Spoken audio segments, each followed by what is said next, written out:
কেমনে ইমান কামেল হবে শিক্ষা দিলে তুমি, রক্ত ঢেলে লাল করিলে সৈয়দপুরের ভূমি। ঠিক কিনা? আমি গজলটা শুনাইলাম মুনাফিকরে শুনাইলাম, যিনি বলছে গোলাপি ওয়াহাবি সেই আমার আগে নামিয়া যাইতেছে, আমার স্টার কোনো কুতবাত বা কোনো কিছুই নাই। আমি যখন বললাম রক্ত ঢেলে লাল করিলেন সৈয়দপুরের জমিন, সে এমনি চায় আর আটতাছে, নামিয়ে আটতাছে, আমার দিকে চাইতেছে। আমি বললাম একটু নলেজে যাক, একটু নলেজে গেলে একটু ভালো হইব, ওয়াশ হইব। কারণ ফুলতলি সাহেব মিলাদ কিয়াম প্রতিষ্ঠিত করতে যাইয়া রক্তাক্ত হয়েছেন। মাগার বেঈমানদের কাছে ঈমান দেন। কেমনে ঈমান কামেল হবে শিক্ষা দিলে তুমি, রক্ত ঢেলে লাল করিলে সৈয়দপুরের ভূমি। ভ্রান্তমতে শামিল তুমি হওনি কোনো দিন, তুমি এনেছিলে বিজয় ও গো শামসুল আরিফিন। তুমি এনেছিলে বিজয় ও গো শামসুল আরিফিন। কেমনে ঈমান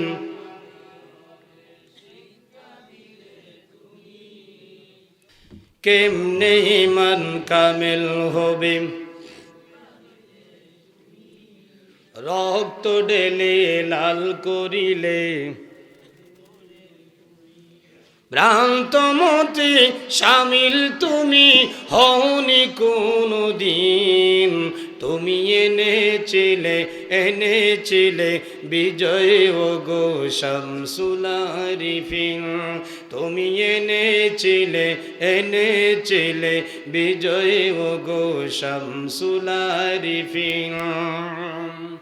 বাহাস করে পরাজিত হলো এসব দল, সঠিক মতে ছিলে তুমি সর্বদা অটল।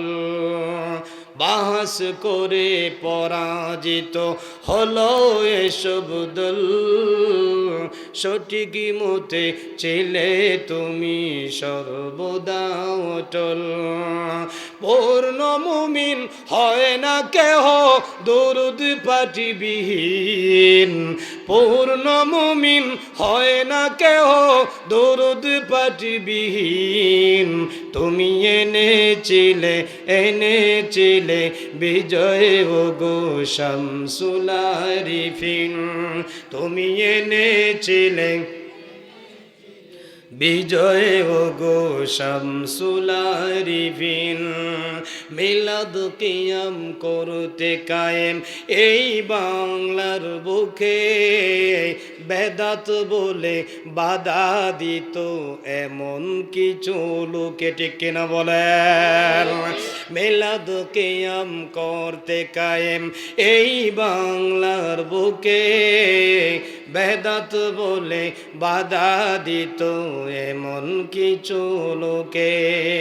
পূর্ণ মুমিন হয় না কেহ দরুদ পাঠিবিহীন, পূর্ণ মুমিন হয় না কেহ দরুদ পাঠিবিহীন। তুমি এনেছিলে বিজয় ও গো শামসুল